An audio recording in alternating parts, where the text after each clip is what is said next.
Okay, we're going to begin our unit on applications of derivatives. And the first thing that we're going to use derivatives for is to find extreme values of functions, to see what the largest or smallest values are. So first we just need to get some vocab that we can all use. We have absolute, also known as global extreme values. So an absolute or a global maximum is the largest value on the curve, so the absolute biggest value that it obtains. And the absolute or the global minimum is the smallest value that the curve obtains. And sometimes you'll refer to these in general as extrema. So if I ask you to find the absolute extrema, I'm looking for the absolute max and the absolute min. Extreme values can occur inside the domain of the function or at the endpoints if there are endpoints. So here we're looking at y equals x squared on the domain from negative infinity to infinity. Here we have an absolute minimum right there at 0, 0, and there's no absolute maximum because this function continues up forever without bound. If we restrict the domain, here going from 0 to 2, we have an absolute minimum when x equals 0, and an absolute maximum when x equals 2. If we make our domain 0 to 2 not including the 0, we have no minimum value. Even though we get really close to y equals 0, we never actually get there, so we can't say that that is the minimum. And we still have an absolute maximum because that endpoint was included. If we remove both endpoints, now there's no minimum and there's no maximum to this function. All right, the extreme value theorem says that if the function f is continuous on a closed interval, then that function has to have a maximum and a minimum value over that interval. So some key things here, that the function has to be continuous and the interval has to be closed, meaning the endpoints are included. If that's true, then we're guaranteed to have a maximum and a minimum. So if we have something that looks like this, we have the maximum and the minimum both at interior points, there where it reaches that top value, then turns around, goes down, and then goes back up, and we have the minimum value. This example here, we have the maximum and the minimum occurring at the endpoints. And here we have the maximum at that interior point where it goes up and then goes back down, and our minimum is at that left endpoint. Okay, we have also what we call local or relative extreme values, and these are values that are the max or the min over some smaller interval. So let's just go along here and label these max and min values. At this left endpoint, we have the absolute minimum, which would also be referred to as a local minimum. We have a local maximum, and it's local because it's not the absolute max, it's not the biggest value, but compared to all the values to the left and to the right, it's the biggest. We have a local minimum, here's our absolute maximum, and finally a local minimum.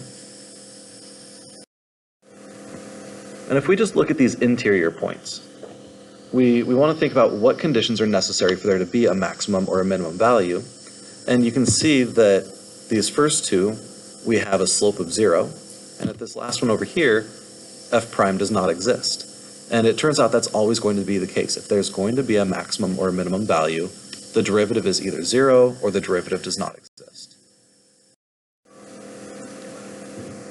So that brings us to this theorem right here. If our function f has a local max or a local min at some point c, then f prime of c, the derivative of the function at that point, is either 0 or does not exist.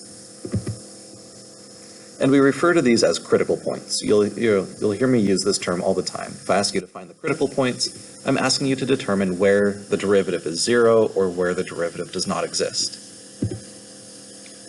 And it's important to understand that in order for a max or a min to occur, the derivative must be 0 or not exist. But just because the derivative is 0 or the derivative doesn't exist does not necessarily mean that there's a max or a min. And we'll take a look at some examples of this.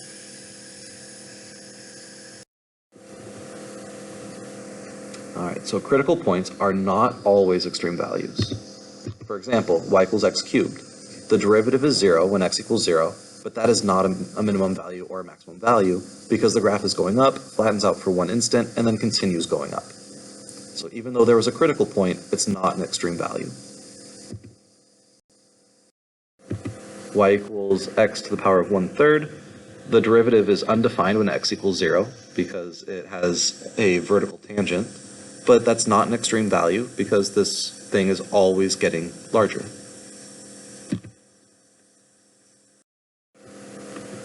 Okay, so let's use this idea now to see if we can find the extreme values for this function. So the first thing we should do is take the derivative. And we know we're going to find where the derivative is 0, so it's going to be helpful to factor. Set it equal to 0. And we can see that we have critical points at -2 and 1. Those are the values that will make the derivative 0, which means those are the values where we could potentially change direction. So it's useful to examine this using a number line. This is the number line for f prime of x. I plug in a number less than -2, like -3. And I don't care exactly what that value is. All I care is whether it's positive or negative. So if I were to plug -3 into the derivative, it's useful to plug it into the factored form. I have a positive 6, -3 plus 2 is a negative, -3 minus 1 is a negative, so I have a positive times a negative, which is positive. Plug in a number between -2 and 1, 0 would be a good choice, and that ends up giving us a negative. Plug in a number bigger than 1, like 2, and we get a positive. So I can tell from this number line that I'm going to have a relative maximum when x is -2 and a relative minimum when x equals 1. And there's no absolute extrema because this function is unbounded, and based off the behavior of this graph, it's going to continue to infinity off to the right, down to -infinity to the left, so we have no absolute extreme values. Now, depending on the wording of the question, we may need to find the corresponding y values. If we wanted to find those, we make sure that we plug them back into the original function. So when x is -2, y is 24, and when x is 1, y is -3.